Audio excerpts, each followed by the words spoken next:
you say that I'm controlling the fire. Absolutely. But you threw the dice. So, yes, I throw the dice, but I'm not controlling a puzzle with 30,000 pieces onto the floor, and it all comes together, and the puzzle makes itself. But that's not what happened. But that's the problem. So hang on a second. One second. Let me clarify what you're saying. Let me clarify what you're saying. So I think so. So the challenge I see with your argument there is, I believe that this Big Bang, boom. No, but wait. When you're starting with something like I believe this, then it's not scientific. Okay. Well then, if you can put it in purely scientific terms. If we look at the whole concept of the Big Bang, boom, right? The question becomes is the origin of the energy. Because that's the first question. Yeah. We're going ahead to the whole concept of... So you're asking basically how where does the Big Bang come from? Yes. Exactly. That's the whole argument. Hang on. Let me say something. I want to say something. 1 second. Before everybody starts jumping in. No. If we had this conversation 600 years ago, you wouldn't be arguing. Why planets go around the sun, or why do we have earthquakes? And then I would say something like, I don't know, and then you go like, oh, but that's the point.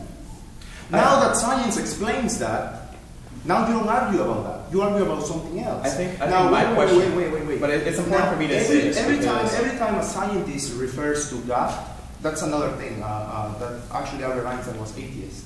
So every time, yes, you should read his life. I've read it. Yeah, you should read the letters when he complains about the bad usage of his words. When he said God,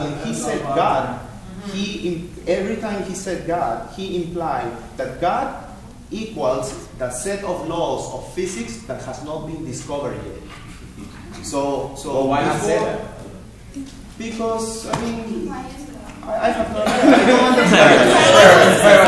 Look, I don't understand the man. But he did complain. The last 10 years of his life, he actually complained and sent letters for people misusing his words. But remember, he did try to add a cosmological concept. Yeah, that's something different. Remember, you know what I'm saying? Because he tried.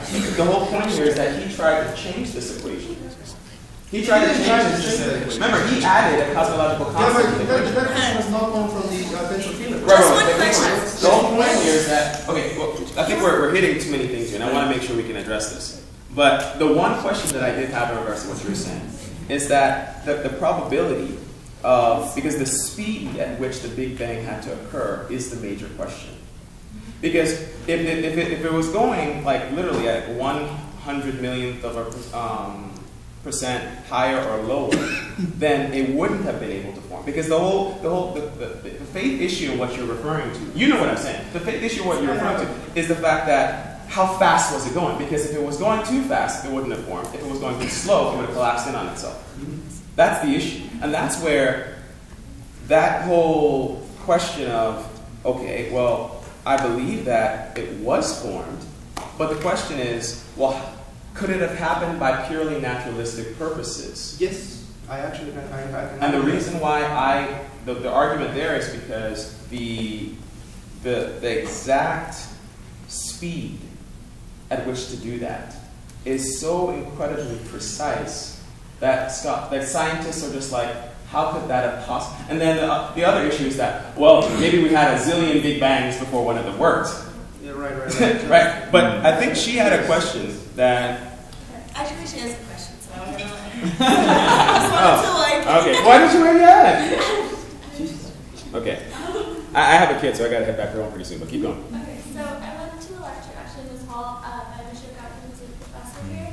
He said that there was a probability 1/10 to the 30th that this would be the universe that was created. So I guess that's where my atheism breaks, is why this one? How do you explain that this is the one that happened?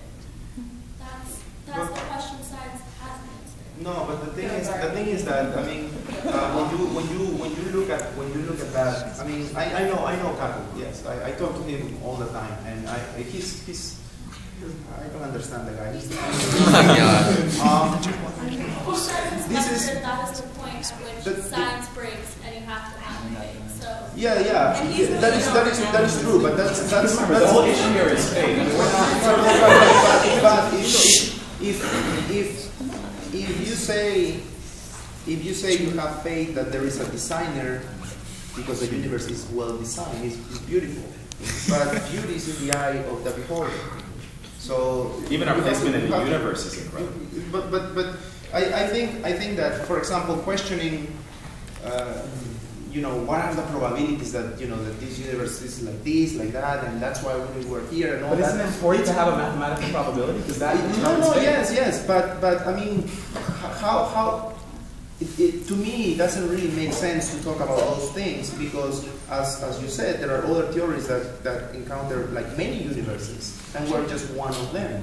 But that whole steady state. It's the same thing. It's exactly the same thing as having faith, right? But that's been kind of, Because you even can't scientists have prove that. kind of refuted that many universes. Yeah, but also many scientists are atheists. Actually, 95% of people doing cosmology are atheists. Yeah, well, I don't know Like about how- that. I read different numbers. Well, But I think at the end of the day, But that's another point. That's another right, point. That's right, another we can go there.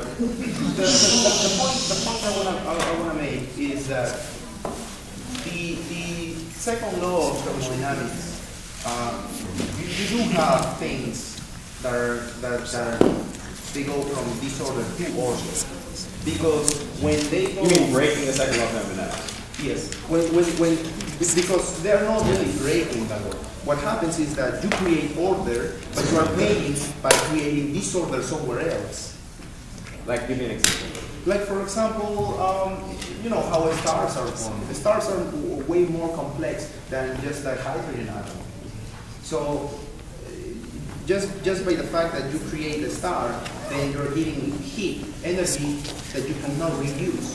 So that energy, that heat, is increasing the entropy of the universe. But the star itself is an object that has more order or more complexity than So just you're a saying big it displaces, Right. it displaces the energy in other places in order to make the star. Is that what you're Right. saying? But at the end of the day, just like you have a star, you can just have, other objects, planets, and eventually us.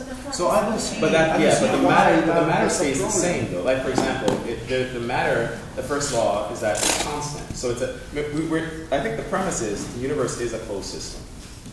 Is it not? Yes. Right. So in the whole law of this is that within a closed system. Yeah, what you just said, as far as stars changing or releasing energy, it's just being converted, like we talked about before, from quark to something else. It's just matter changing different states, but the actual matter doesn't change within. For example, right? People start arguing about things being created out of nothing. And yeah. We're gonna have to argue a little bit, but I want you to finish this point. Yeah, but like for example, people that start arguing about things about being created out of nowhere, and then they want to put a cause into it.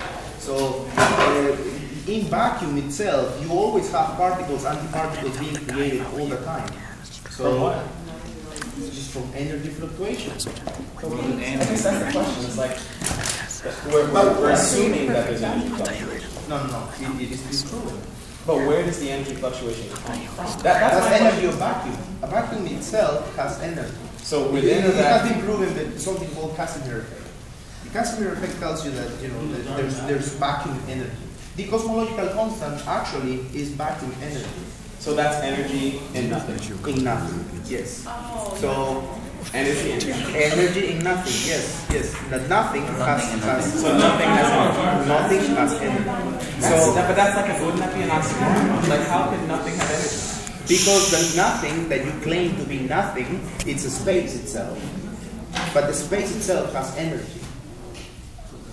Now, when you have this, for example, take a look at this, like in the event horizon. In the event horizon of a black hole, right? That's the boundary of a black hole. You have usually you have particle-antiparticle being created. By conservation of momentum, they have to go in opposite directions. Now, one falls into the black hole, the other one leaves. Now, the one that falls into the black hole can never escape, so it just goes there, and that part of the information is lost. but the other one lives. Now, you always have that creation of particles out of nowhere. So how come nobody complains about that? Well, no, but the black hole still is something.